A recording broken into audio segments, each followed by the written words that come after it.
Aoni Soroma depuis Bamako au Mali. Je vous salue. En ce mardi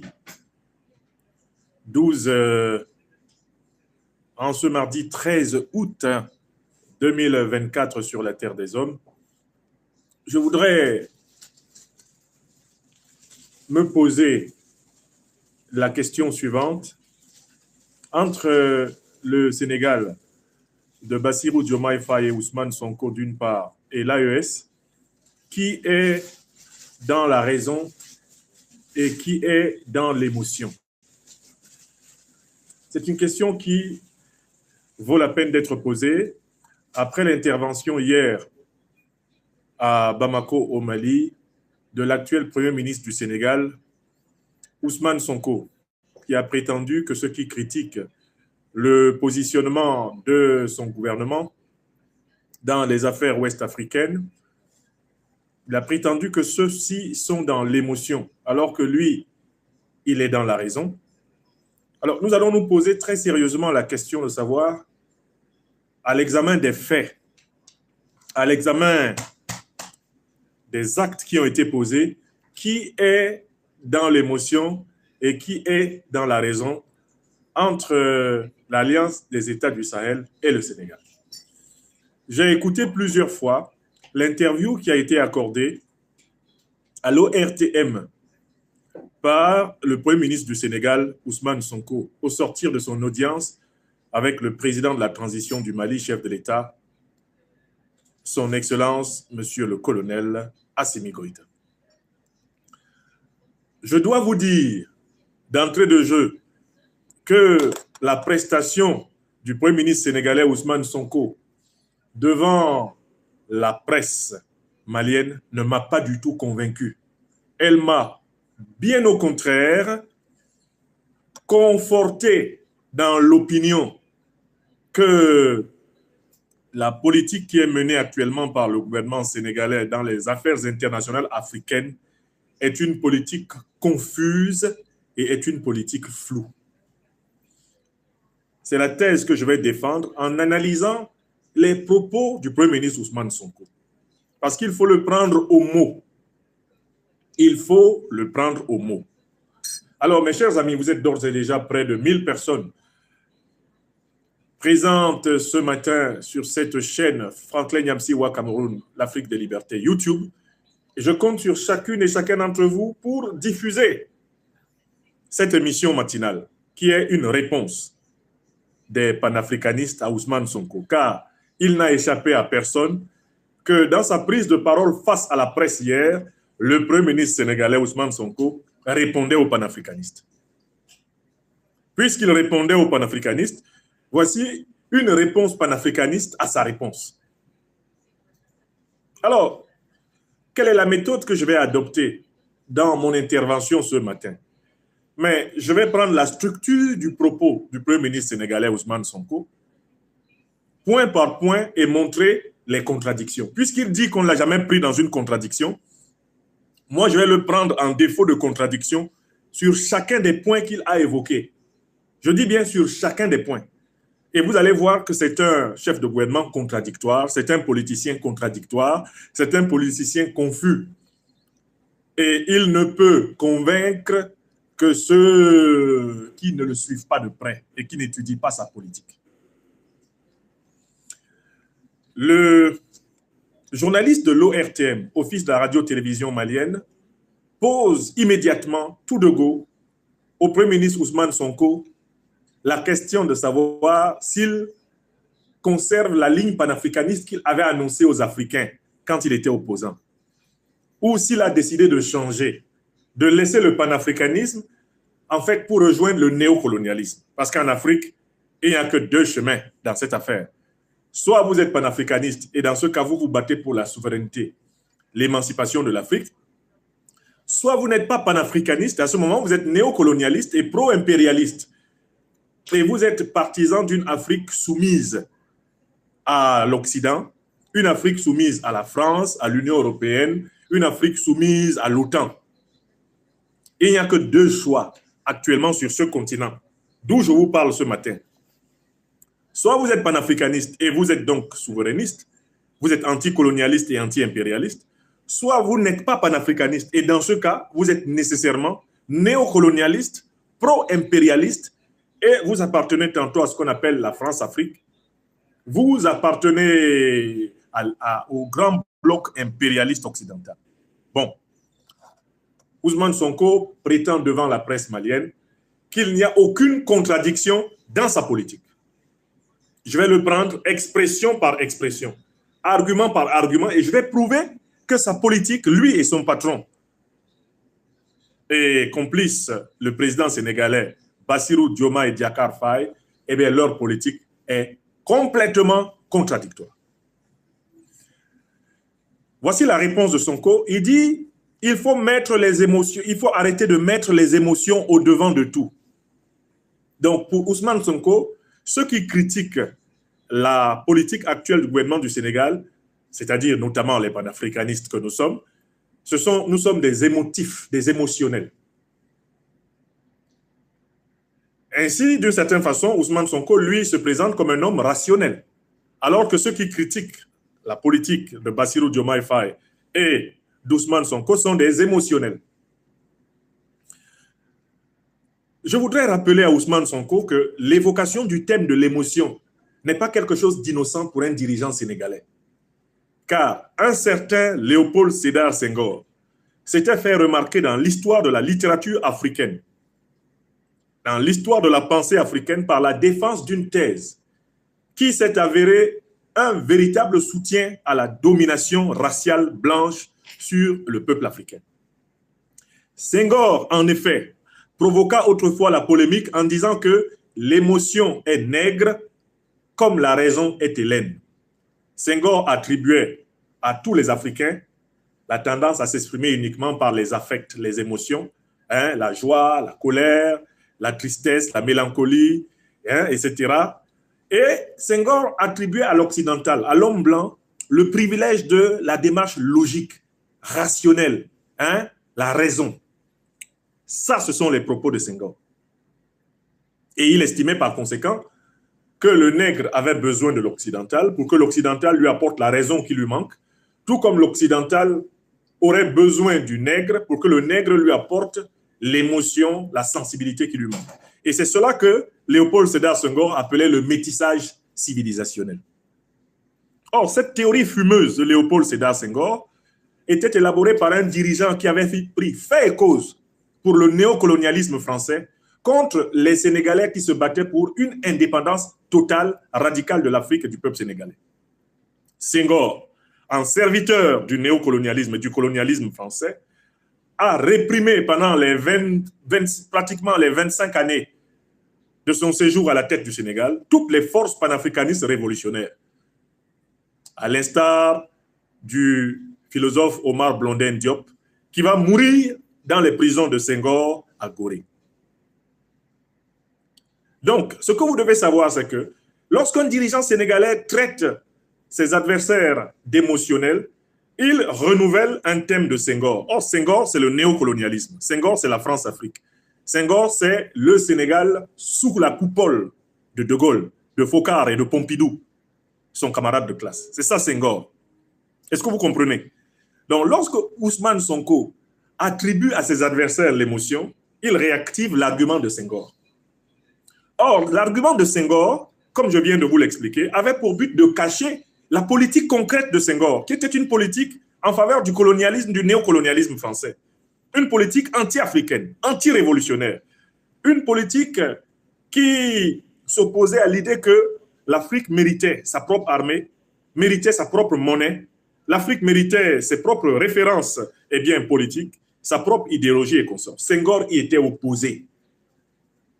Et c'est pour cela qu'il a activé, entre autres, une tentative de réduction de l'homme noir à l'émotion. Senghor niait ainsi ce qui pourtant avait été amplement démontré par un autre plus grand Sénégalais que lui, Cheikh Anta Diop. Cheikh Anta Diop a montré, à travers la résurrection de l'histoire des sciences, que l'Afrique est le continent natal de la raison. C'est le continent natal des mathématiques. C'est le continent natal de tous les arts et cultures. C'est le continent natal de la politique. C'est le continent natal de l'astronomie, l'Afrique. La civilisation africaine est à l'origine de toutes les autres civilisations, et non l'inverse. Cheikh Anta Diop l'a établi dans plusieurs livres. Nation nègre et culture, civilisation ou barbarie, antériorité culturelle des civilisations négro-africaines, etc. D'accord? Donc, il y a un grand Sénégalais qui s'appelle Cheikh Anta Diop et qui a amplement démontré que l'Afrique est le continent natal de la raison. Aucune science rationnelle pratiquée sur cette terre n'a été créée ailleurs qu'en Afrique. Vous prenez vraiment la liste des sciences fondamentales que l'humanité pratique actuellement. Elles viennent de l'Égypte noire, négro-pharaonique. Pythagore, Thalès, Euclide n'ont rien inventé. Tous les théorèmes qu'ils ont revendiqués comme étant les leurs, ces théorèmes étaient connus et ils avaient été inventés par les prêtres philosophes négro-égyptiens plusieurs millénaires avant. Plusieurs historiens grecs, comme Hérodote, reconnaissent que les premiers acteurs de ce qu'on a appelé le miracle grec sont en réalité les élèves des négro-égyptiens.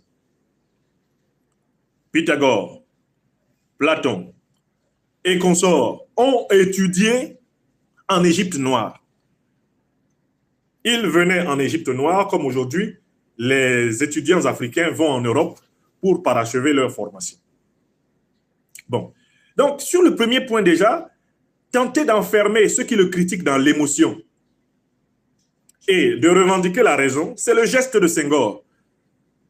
Sonko revendique en réalité l'argument de Senghor. Et comme je viens de vous le montrer, l'argument de Senghor est contradictoire parce que cet argument a été avancé alors que Senghor faisait une politique anti-africaine. C'est-à-dire qu'en traitant les Africains d'émotifs, il voulait justifier le fait d'abandonner la tutelle du Sénégal et de l'Afrique à la France, à l'Europe, à l'Occident.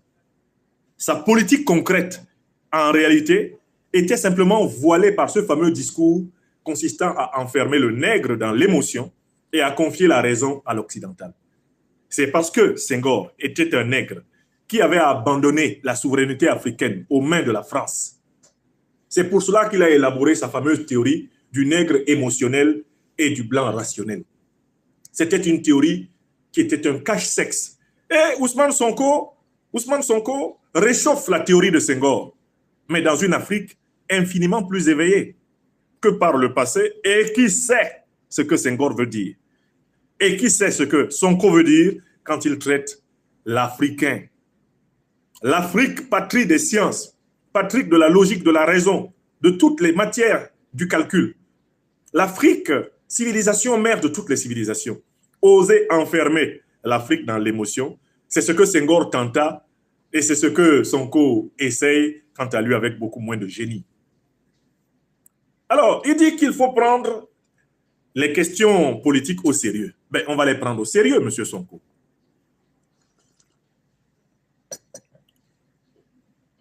Il dit qu'il n'y a aucune contradiction entre ces déclarations et ce qu'il fait aujourd'hui.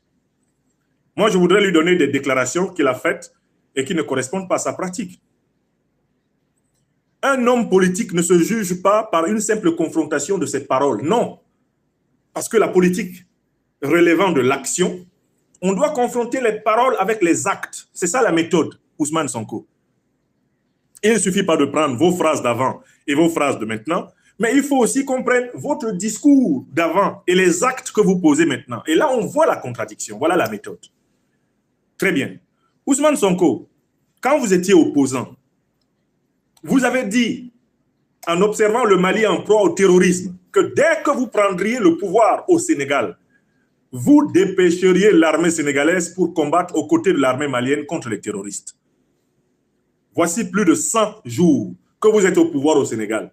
Où sont les détachements de l'armée sénégalaise venus combattre les terroristes aux côtés de l'armée malienne?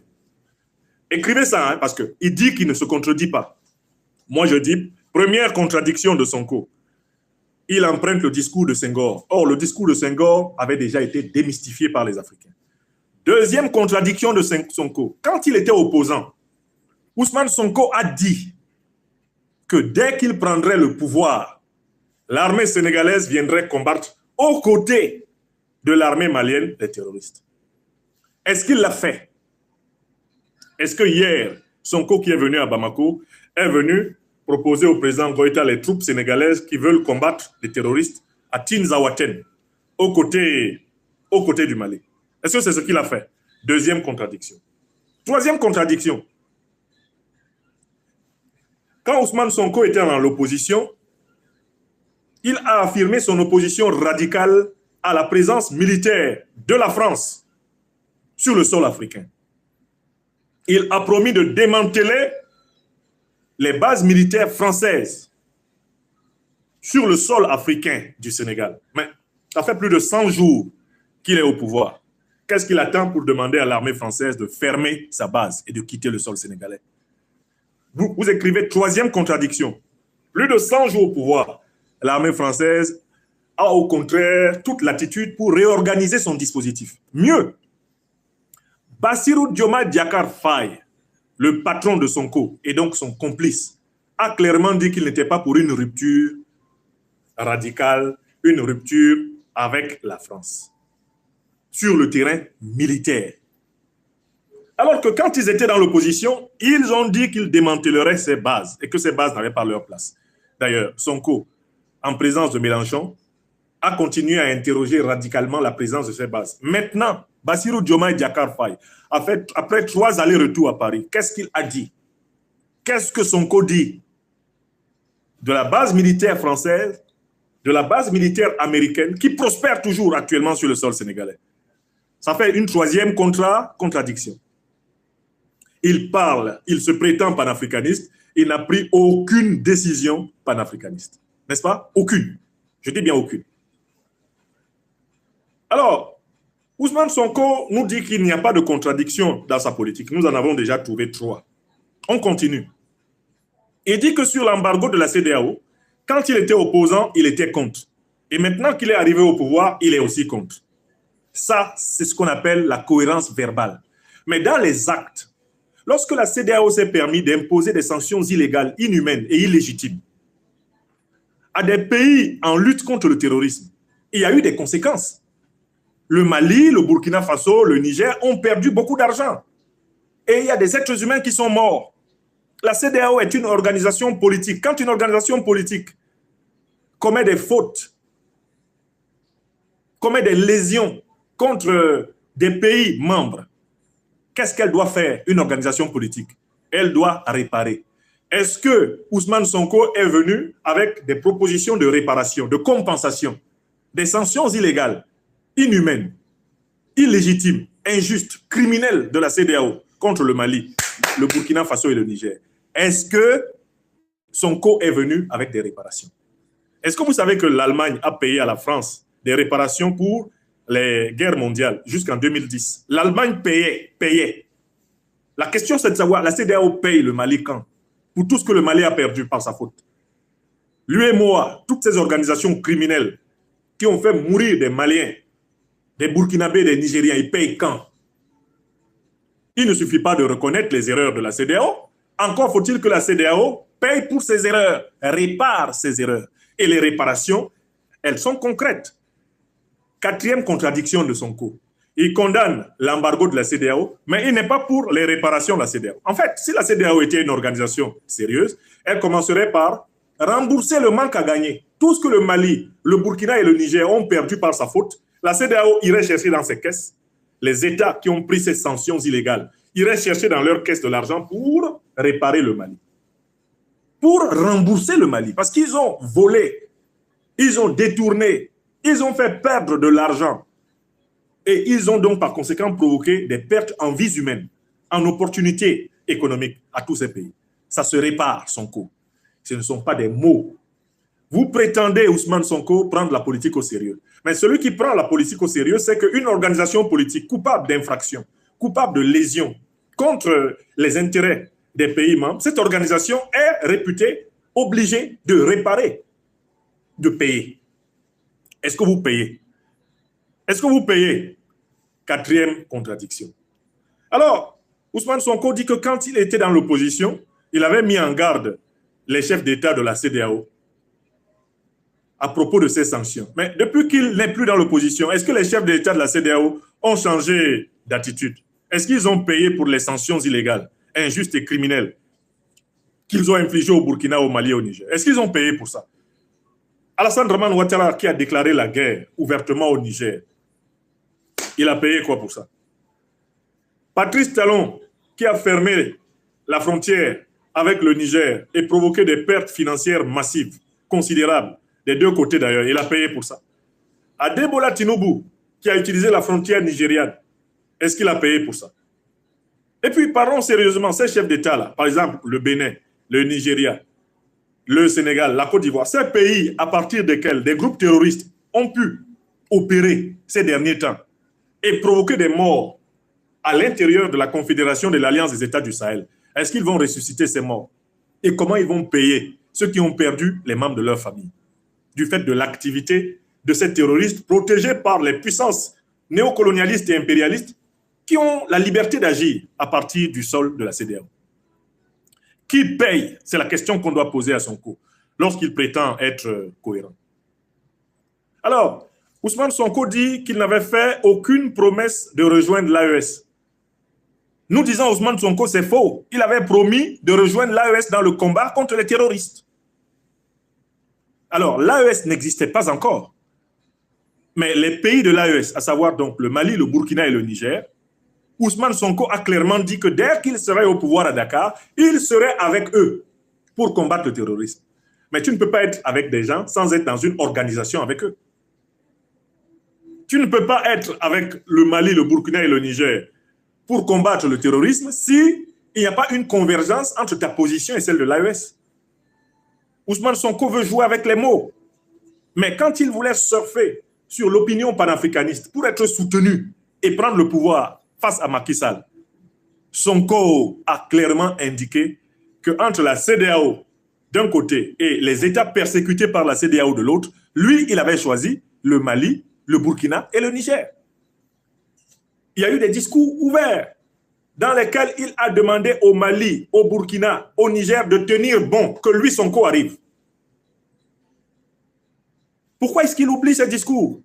Pourquoi demander au Burkina, au Mali et au Niger de tenir bon si vous n'aviez pas l'intention de les rejoindre? Tu es en guerre. Tu es le Burkina, le Mali, le Niger. Tu es confronté à la brutalité de la CEDEAO manipulée par le néocolonialisme français et l'impérialisme américain. Tu es confronté à eux tous les jours. Ce sont eux qui arment les groupes terroristes. Il y a quelqu'un qui est en prison au Sénégal et qui aspire à accéder au pouvoir d'État et qui te dit, tenez bon, j'arrive. Il arrivait pour faire quoi si ce n'était pas pour rejoindre l'AES? Et c'est là que je prends Ousmane Sonko en flagrant délit de mensonge. C'est un menteur. Sonko est un menteur. Il a dit qu'il allait rejoindre l'AES. Parce que quand le Mali, le Burkina et le Niger combattaient le terrorisme pendant qu'il était en prison, il a dit que dès que lui, il sort et qu'il prend le pouvoir, il rejoint le Mali au combat. Il allait rejoindre le Mali où? Pas dans la CEDEAO. Il allait rejoindre le Mali là où le Mali se trouve. Le Mali se trouve où? Dans l'Alliance des États du Sahel, dont il est d'ailleurs aujourd'hui le président à travers son Excellence Assimi Goïta. Donc, Ousmane Sonko, ça fait combien de contradictions? J'en ai relevé au moins 5. On continue. Ousmane Sonko affirme que chaque État est souverain. Il affirme un principe de souveraineté généralisé. Écoutez, quand on dit que chaque État est souverain, ça c'est ce qu'on appelle le souverainisme formel. C'est-à-dire une souveraineté de pure proclamation, un peu comme les déclarations d'indépendance des années 60. C'est une souveraineté sans contenu. Ah, chaque État est indépendant, chaque État fête son indépendance. C'est une souveraineté sans contenu que proclame Ousmane Sonko quand il dit chaque État est souverain. La vraie question est de savoir quel est le contenu de cette souveraineté. Et ça renvoie au principe de la souveraineté substantielle. Écoutez-moi bien, je distingue deux types de souveraineté. La souveraineté formelle, celle qui est accordée par les déclarations d'indépendance, celle qui a été jetée comme un os et jetée aux chiens par la France, par les puissances occidentales aux États africains, anciennement colonies occidentales. Ça, c'est ce qu'on appelle la souveraineté de pacotille, la souveraineté purement formelle. de pure forme. La vraie souveraineté, elle est substantielle. C'est-à-dire que vous êtes un État souverain lorsque vous êtes à l'initiative de votre politique de défense et de sécurité. Quand les principales forces de défense et de sécurité sur votre sol sont les vôtres. Or, le Sénégal est une colonie militaire française et américaine. La force de frappe des armées françaises et américaines au Sénégal est supérieure à la force de frappe de l'armée sénégalaise. La souveraineté, c'est quoi? C'est la souveraineté monétaire. Les pays de l'AES sont en train de travailler à élaborer leur monnaie, sont en train de construire leur monnaie, et ils l'ont dit. Alors que le Sénégal héberge le siège de la BCEAO, monnaie néocoloniale, de la France. Le Sénégal est en réalité l'État qui est la garantie du néocolonialisme monétaire en Afrique de l'Ouest. Oui, la souveraineté, elle est idéologique. C'est-à-dire que vous dites que vous êtes souverain lorsque les idées qui vous inspirent sont des idées qui viennent de votre propre histoire, des idées qui viennent de votre propre civilisation. Or, quel a été le premier geste de Sonko quand il a voulu une reconnaissance politique internationale? Qu'est-ce qu'il a fait? Quel est l'invité de marque qu'il a choisi pour se faire remarquer comme exerçant désormais le pouvoir en tant qu'homme de gauche? Ben, il a fait venir Jean-Luc Mélenchon, le leader de la France insoumise. C'est Mélenchon qui a été présenté par Sonko comme la caution de son appartenance à la gauche. N'est-ce pas là un acte d'allégeance idéologique? Si Sonko était panafricaniste, n'aurait-il pas réservé la primeur de la sortie du nouveau gouvernement, du nouveau pouvoir sénégalais aux panafricanistes? Il l'a réservé à la gauche française, à laquelle il se reconnaît inféodé, en invitant Mélenchon comme étant son partenaire de référence. Il a clairement assumé le fait qu'il est, de son point de vue, à l'école de la gauche française. S'il était panafricaniste, il aurait prioritairement invité des leaders politiques, des leaders intellectuels, des militants, des activistes panafricanistes. Il a invité Mélenchon. Donc, Sonko n'a aucune souveraineté idéologique. Dans sa tête, il n'est pas libre. Il n'est pas libre. Voilà sa contradiction. Donc, il ne suffit pas d'invoquer une souveraineté généralisée. Tout le monde est souverain, chacun fait ce qu'il veut. Ce n'est pas vrai. Il y en a qui sont souverains d'un point de vue purement formel. C'est ce que j'appelle la souveraineté de pacotille. Et puis, il y en a qui sont souverains d'un point de vue substantiel, c'est-à-dire la souveraineté en acte, souveraineté de défense, souveraineté dans l'action économique, souveraineté dans le choix de ses partenaires stratégiques. D'accord? Donc, tout le monde n'est pas souverain au même titre. Je prends la 7e contradiction d'Ousmane Sonko. Il dit que les chefs d'État de la CEDEAO ont commis des erreurs. J'invite Ousmane Sonko à réfléchir à 2 mots de la langue française qu'il semble ne pas bien maîtriser. Le mot erreur et le mot faute. Les chefs d'État de la CEDEAO n'ont pas commis des erreurs. Ils ont commis des fautes.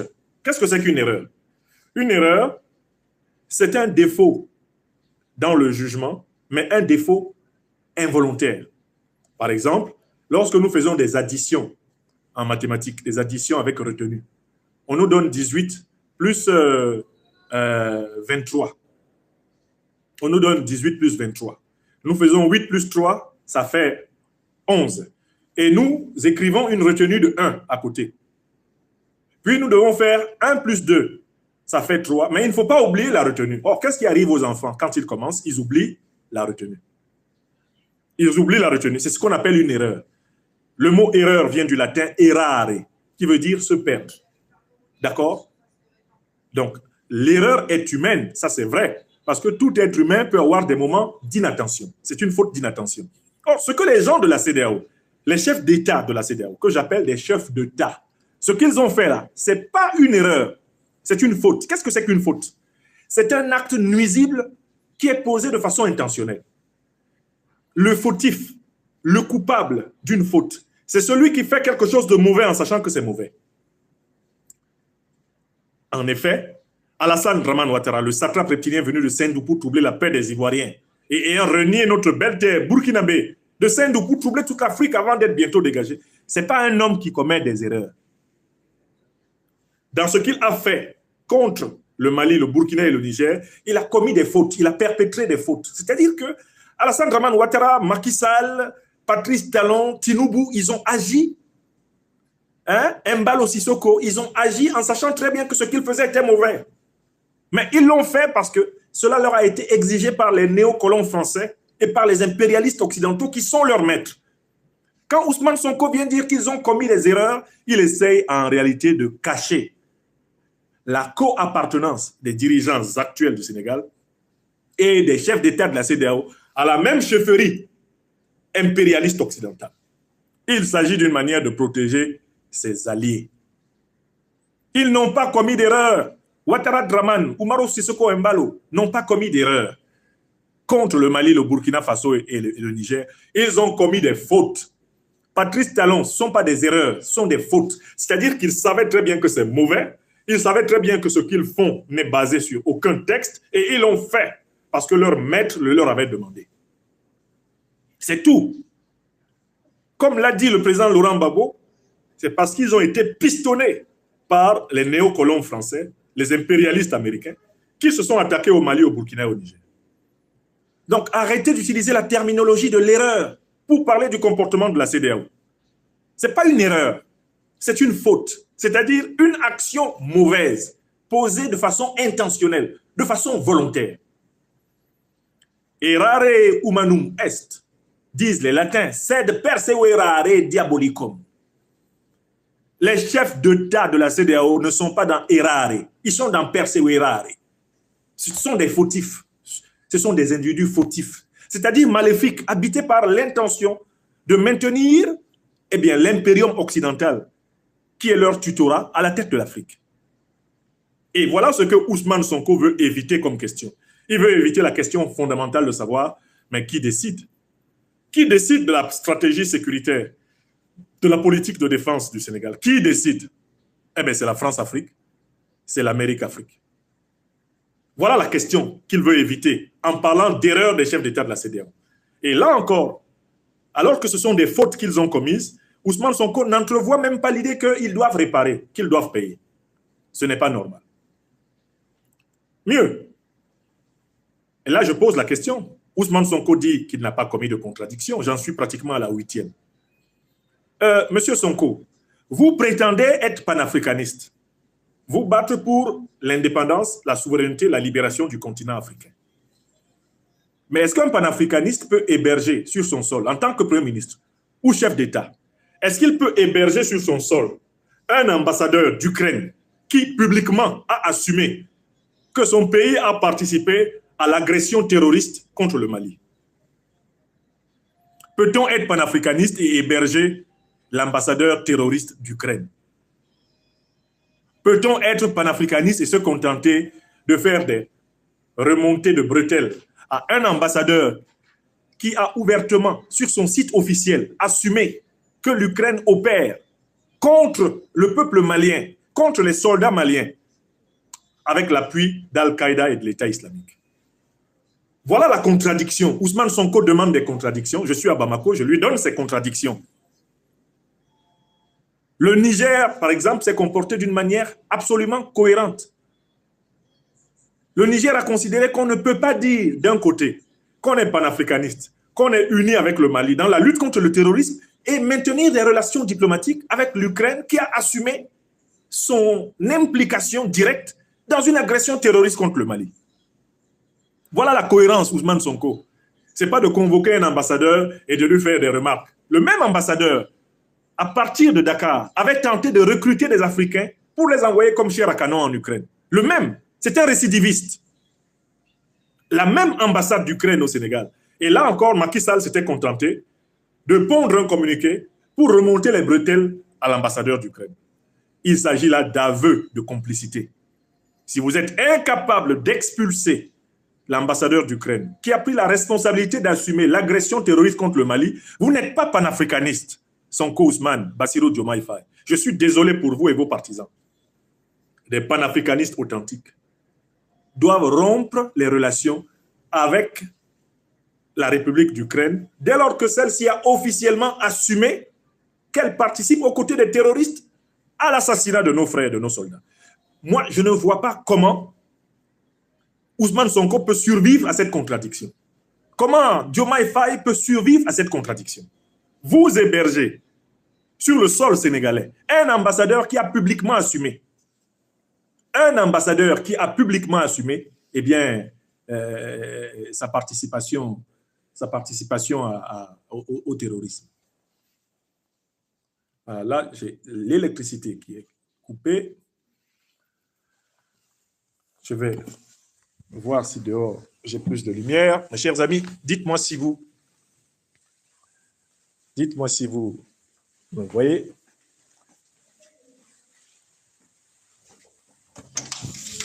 Voilà. Ah, et dehors, il pleut. Voilà, je crois que vous me voyez bien là. Très bien, donc je reprends et je finis mon propos. Permettez-moi de récupérer. Bon, le courant est revenu. Voilà.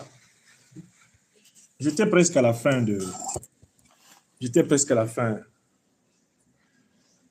mon exposé. Très bien. Donc, je souligne cette contradiction. Je crois que j'en suis à la 8e ou à la 9e. On ne peut pas héberger l'ambassadeur d'Ukraine qui a assumé d'avoir agressé le Mali aux côtés d'Al-Qaïda et l'État islamique et venir dire qu'on est panafricaniste et qu'il n'y a aucune contradiction dans sa politique. Il s'agit là d'une contradiction flagrante. Maintenant, Ousmane Sonko a dit quelque chose qui m'a mis la puce à l'oreille. Moi, je n'étais pas à l'audience. Je suis à Bamako, mais je n'étais pas à l'audience. Je ne sais pas ce qu'il s'est dit avec le président Assimi Goïta. Et je n'ai même pas à le savoir. Mais c'est lui-même, Ousmane Sonko, qui nous a délivré un pan de l'entretien qu'il a eu avec le président Goïta. Il a dit que le président Goïta lui a donné des conseils en matière de sécurité. Parce que le président Assimi Goïta souhaite le bien du Sénégal. C'est une phrase que Ousmane Sonko a dite. J'espère que ça ne vous a pas échappé.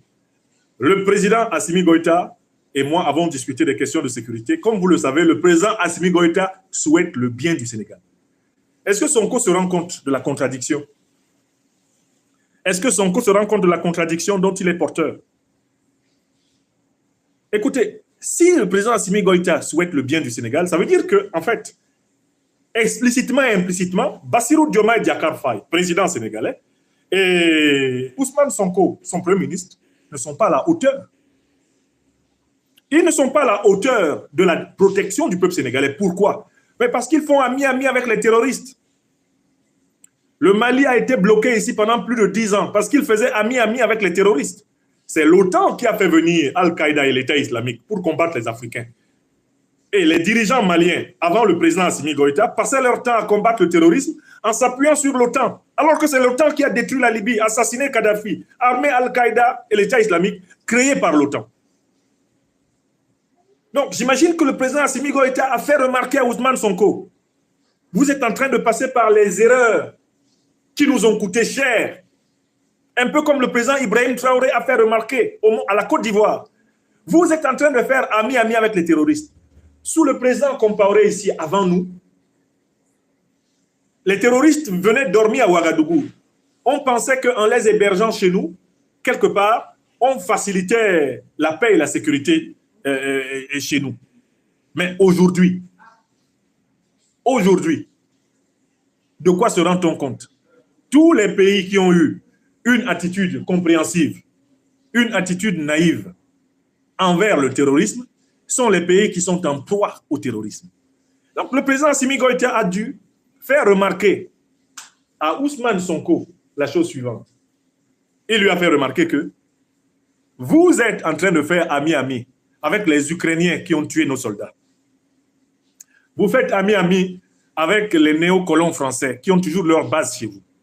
Vous faites ami-ami avec les Américains dont les bases ont été délogées de chez nous, dans l'AES.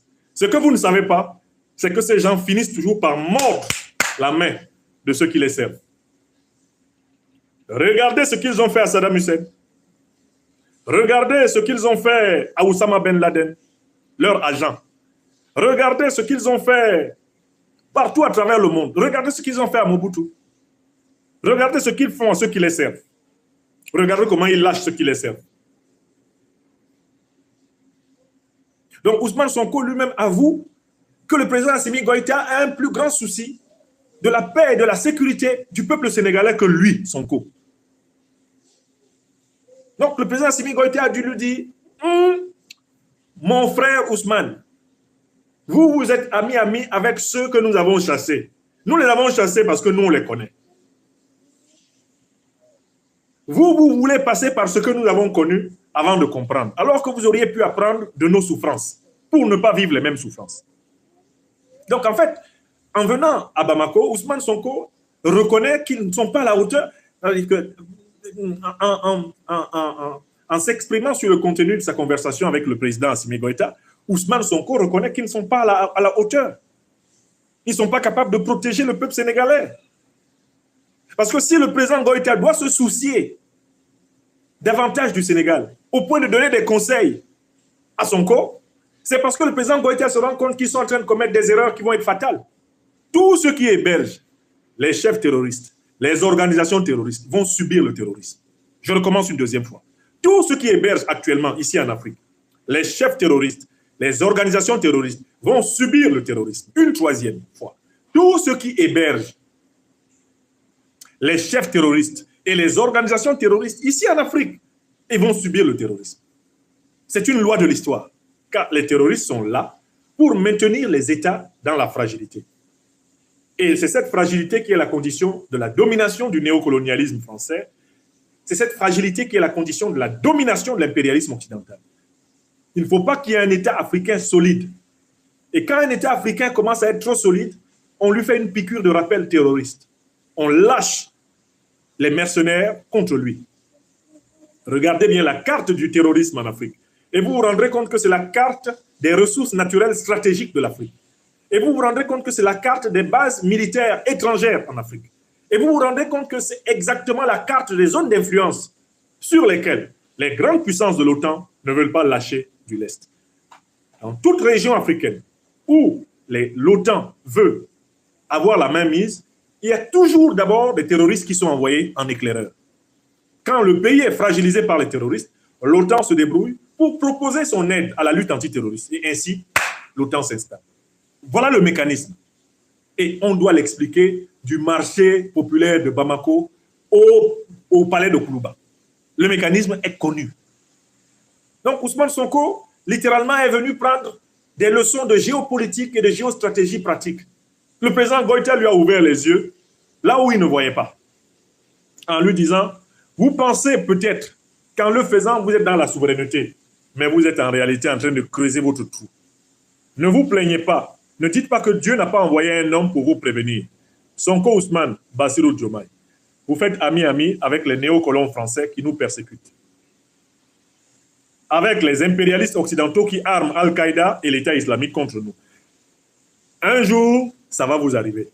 Quand ça vous arrivera, vous vous souviendrez de l'audience que je vous ai accordée ici, au palais de Koulouba.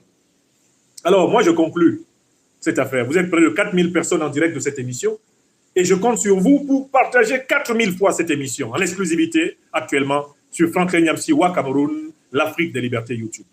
En conclusion, le discours d'Ousmane Sonko et sa pratique sont en contradiction. Contradiction quand il essaye d'enfermer les Africains dans l'émotion en nous refaisant le sophisme de Senghor. Contradiction quand Ousmane Sonko, qui a promis que l'armée sénégalaise viendrait combattre les terroristes aux côtés de l'armée malienne, vient sans un soldat sénégalais qui puisse participer à la bataille. Contradiction lorsque Ousmane Sonko dit qu'il condamne l'embargo de la CEDEAO alors qu'il n'est pas du côté de ceux qui proposent des réparations, des remboursements de la CEDEAO aux pays africains qui ont été spoliés. Contradiction quand il dit qu'il a mis en garde des chefs d'État alors qu'il est incapable de responsabiliser ces chefs d'État comme étant des fautifs. Il dit qu'ils ont juste commis des erreurs. Bassirou Diomaye Faye, quant à lui, allant jusqu'à dire qu'Alassane Dramane Ouattara est un grand démocrate. Contradiction quand il dit qu'il n'a fait aucune promesse de rejoindre l'AES alors qu'il était en prison. Nous l'avons bien entendu dire que dès qu'il sort, il va se joindre au Mali, au Burkina et au Niger pour combattre les terroristes. Il leur a dit « Tenez bon, j'arrive. Tenez bon, j'arrive. » Ce langage-là renvoie au langage de celui qui veut rejoindre. Ousmane Sonko ment.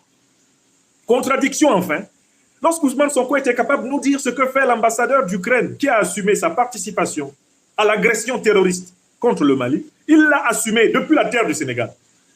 Si Ousmane Sonko et son patron, Bassirou Diomaye Diakhar Faye, et tous leurs patrons étaient logiques, est-ce qu'ils garderaient sur leur sol un ambassadeur qui a assumé, au nom de son pays, la participation à l'agression terroriste d'un pays frère, en association avec des organisations terroristes?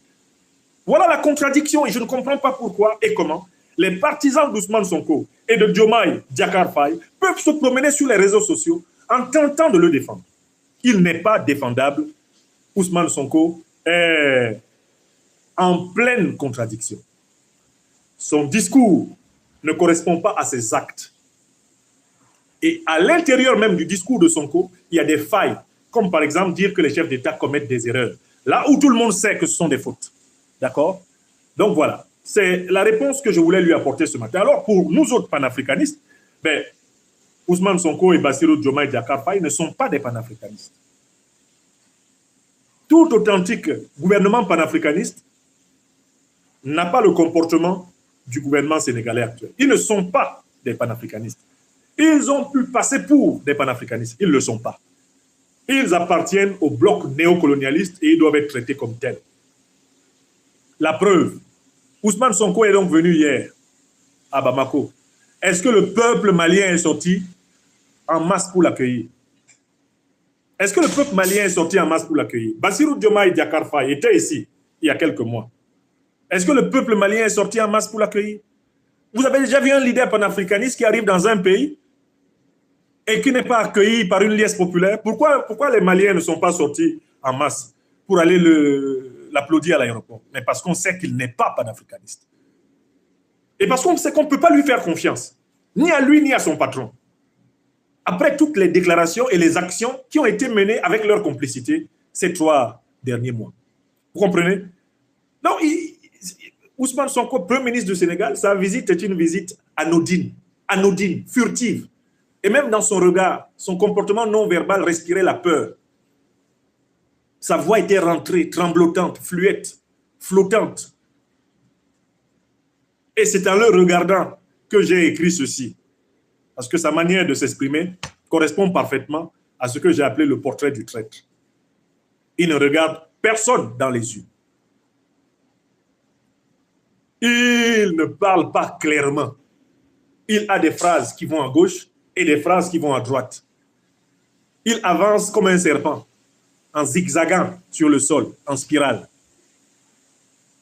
Et quand vous avez déjà vu un traître, vous reconnaissez, grâce au portrait typique du traître, tous les autres. Donc, de quoi il parle?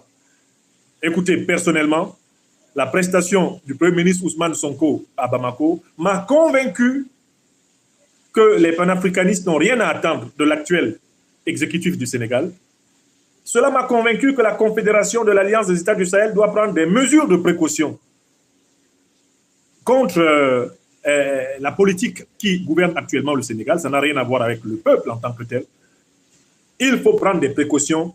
Il ne faut faire confiance ni à Diomaye, ni à Sonko. Ils ne sont pas dignes de confiance. Car, en fait, leur langage est double. Leur langage est flou. Leur langage est confus. Leur langage est contradictoire. Ils disent une chose et son contraire. D'ailleurs, ils disent une chose et ils font le contraire. Je n'oublierai pas de mentionner pour finir qu'ils ont proposé à l'Union européenne de les aider à surveiller leurs frontières avec le Mali. Les forces de l'Union européenne, que le Mali a prié de quitter immédiatement son sol pour aller voir ailleurs s'il y est, ces forces-là sont celles qui sont appelées par Sonko et Diomaye à les aider à surveiller leurs frontières avec le Mali à travers des systèmes de drones.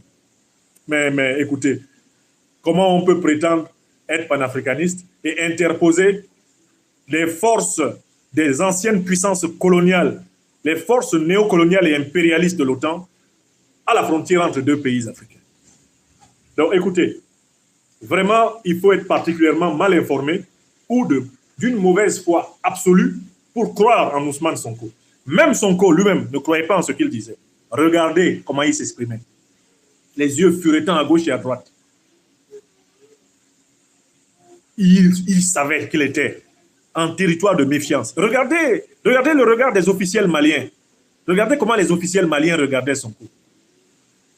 Ils étaient en train de contempler son âme. Ils étaient en train de transpercer sa duplicité.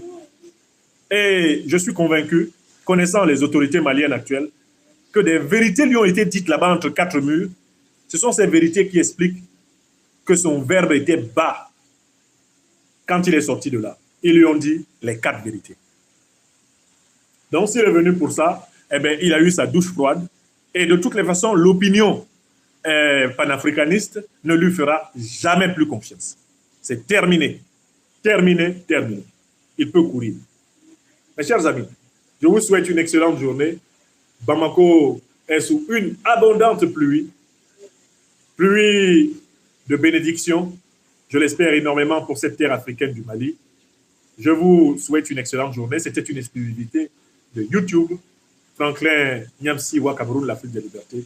Réponse des panafricanistes aux attaques d'Ousmane Sonko contre les panafricanistes, puisqu'il n'en est pas un. Alors, donc, donnez ça à ses partisans et dites-leur que tant qu'il va parler, ben, nous, on va parler. Quand Mélenchon est venu, il a présenté ceux qui l'ont défendu quand il était en prison comme étant des activistes radicaux. C'est comme ça qu'il nous avait présenté devant son ami Mélenchon. Maintenant, il vient et il nous présente comme des émotifs. Bon, je voudrais quand même conclure en disant, est-ce qu'il y a plus émotif que quelqu'un qui fait une grève de la faim pour qu'on le libère? Non, je recommence. Sonko dit que les autres sont émotifs, lui, il ne l'est pas. Ok, d'accord. Ousmane Sonko. Est-ce qu'il y a plus émotif que quelqu'un qui, quand il est en prison pour des raisons politiques, décide de ne plus manger tant qu'on ne le libère pas? Que voulait Ousmane Sonko à travers sa grève de la faim? Si ce n'est pas provoquer l'émotion du Sénégal, de l'Afrique entière et de toute la planète, même de Dieu. Ousmane Sonko, y a-t-il plus émotif que lui? Oui, parce que je finis là-dessus. Est-ce qu'il y a plus émotif que Sonko en politique actuellement en Afrique? Quelqu'un qui dit « je vais mourir, je vais mourir, je vais mourir hein? ». Il tombe dans le coma. Il est tombé dans le coma combien de fois en prison? Au moins 3 ou 4 fois. Oui ou non? Il est tombé dans le coma combien de fois en prison? C'est nous-mêmes qui le supplions. « Hé, Ousmane, pardon, il ne faut pas mourir. » Je me souviens de ma soeur bien-aimée Nathalie Yam, qui était sortie sur les réseaux sociaux pour dire à Ousmane Sonko, il faut arrêter cette affaire de grève de la faim. Ne fais pas de cadeau à Macky Sall, pardon, ne meurs pas. C'est lui qui vient nous parler d'émotion. Plus émotif que Sonko, tu meurs. Oh, je suis en train de mourir. Ousmane Sonko transporté à l'hôpital entre la vie et la mort. Ça vient en danger. Hey, il est mort. Macky même était dépassé. Macky était trop dépassé. Parce que Sonko, plus manipulateur d'émotions que Sonko, wallahi, au Sénégal, il n'y en a pas. Oh, je suis mort. Je ne respire plus. Je suis mort. Je suis mort. Qui a fait ça? Ce n'est pas nous les panafricanistes. Hein? C'est lui, Sonko. Et il vient dire, il faut arrêter de mettre les émotions au devant. Qui est le plus gros émotif de tous les hommes politiques actuels, connus même sur le continent? C'est Ousmane Sonko. C'est un pleureur professionnel. C'est un simulacreur, un prestidigitateur émotionnel, Ousmane Sonko. Il vient parler de quoi? Qui est plus émotionnel que lui? Vous m'avez déjà vu faire une grève de la faim? Moi, là, en France, là, on m'a arraché 3 mois de paye. 6 mois de paye même, ils avaient arraché. 6 mois de paye. Ils ont confisqué mes documents de voyage. J'étais sans papier. Est-ce que j'ai fait grève de la faim? Je vous ai dit que je veux mourir. Je vous ai dit ça. Vous m'avez vu un jour en train de venir ici. Bon, Franklin Nyapsi, il a décidé, tant qu'on ne lui rend pas ses papiers, il ne mange pas. Moi? Non. Donc, lui, on va l'appeler l'aventurier ambigu émotif de Dakar. Comme il veut parler d'émotion, là, ça va caler sur lui. Parce que Bassirou, il est moins émotif que Sonko. Ça, c'est vrai. Bassirou est beaucoup plus froid. Bassirou est beaucoup plus flegmatique. Mais le gros émotif même, celui qui pleure au quart de tour, c'est Sonko. Et c'est lui qui vient parler d'émotion aux gens. Alors, arrêtons de mettre les émotions devant. Mon cher, s'il y a quelqu'un qui a mis émotion devant, plus que toi, il faut me donner son nom. Ah, je suis en train de mourir. Ah, si Macky ne me laisse pas, je meurs. Je vais donner ma vie à Macky. C'était quoi ça? C'est de la manipulation émotionnelle, Ousmane Sonko. Donc, vraiment, avant de produire un argument, essayez de discuter avec vos conseillers pour savoir si le contre-argument n'est pas facile à trouver. D'accord, Ousmane? Mon jeune frère, avant de produire un argument public, discutez-en avec vos conseillers pour savoir s'il ne sera pas facile de prouver le contraire. Parce que vraiment, plus émotionnel que vous, un homme à civière, un type qui a utilisé la civière d'hôpital comme argument politique. Astaghfirullah. Plus émotionnel. Mais comment Macky Sall a failli le noyer? Ce n'était pas une affaire de massage? Non, mais disons la vérité. Ce n'est pas une affaire de massage qui a coûté à Sonko sa présidence. Voilà une affaire de massage, on l'a piégé dedans. Et on l'a accusé d'abus sexuels. Hein? Parce que lui, il n'est pas émotionnel, il aime être massé. Voilà quelqu'un qui n'est pas émotionnel, hein? Mais il se promène dans les salons de massage de Dakar. Massez-moi, massez-moi, je ne suis pas émotionnel, massez-moi. C'est dans ça que Macky l'a piégé. A corrompu une jeune femme pour l'accuser d'abus sexuels. Si toi, tu n'es pas émotionnel, qu'est-ce que tu fous dans tous les salons de massage de Dakar? Moi, j'ai 52 ans, je ne suis jamais allé dans le salon de massage. Je suis chez moi ici. Si j'ai un problème, je demande à ma femme de me masser. Toi, tu as 2 femmes, toi tout seul. Mais tu sors pour aller chercher salon de massage dans Dakar. Ah, Ousmane, on peut être émotif comme ça? Et puis tu viens, tu dis que c'est nous les émotifs. Quelqu'un qui se fait masser par tout le monde dans Dakar, et il dit que c'est nous les émotifs. Il faut arrêter ça. Il faut arrêter ça. Parce que nous, quand vous marchez, vous laissez les traces, on documente tout. Hein? Je voulais vraiment finir par ça. Qui est plus émotif que quelqu'un qui se fait masser dans tous les salons de Dakar? Et puis, ils ne veulent pas qu'on dise ça. Quand on dit ça, oh, il a insulté notre Premier ministre. Ah bon, il est Dieu, on ne peut pas le critiquer. On peut le critiquer, votre Premier ministre, et puis on dort tranquille. Ou bien, on ne peut pas le critiquer. Est-ce que vous ne me critiquez pas? Voilà, vous me critiquez, je vous critique. Les partisans d'Ousmane Sonko, qu'est-ce qu'ils ne disent pas sur moi sur les réseaux sociaux? Oh, panafricain, vieux con, vieux soulard. Vous pouvez dire tout ce que vous voulez. Moi, quand je dis un mot sur Sonko, vous brûlez tous, comme les démons en enfer. Moi, je dis un mot. Je dis, plus émotionnel que lui, tu meurs. Pour 2 raisons. C'est lui qui a manipulé la civière d'hôpital pour provoquer la pitié de la planète entière. Wallahi. Oui, job. Et bismillah. C'est lui. Le plus grand des émotifs, c'est lui. D'accord? Et puis, plus émotif que lui, tu meurs aussi parce que c'est lui qui se promène dans Dakar pour se faire masser dans tous les salons. Alors qu'il a 2 femmes. 2. Si la première est fatiguée, l'autre peut te masser, non? Ou bien elles ne peuvent pas te masser. Qu'est-ce qu'il y a dans le massage là que tes femmes ne connaissent pas? Mais tu vas dans Dakar, on n'a qu'à te masser, te masser. C'est là où Macky t'a piégé.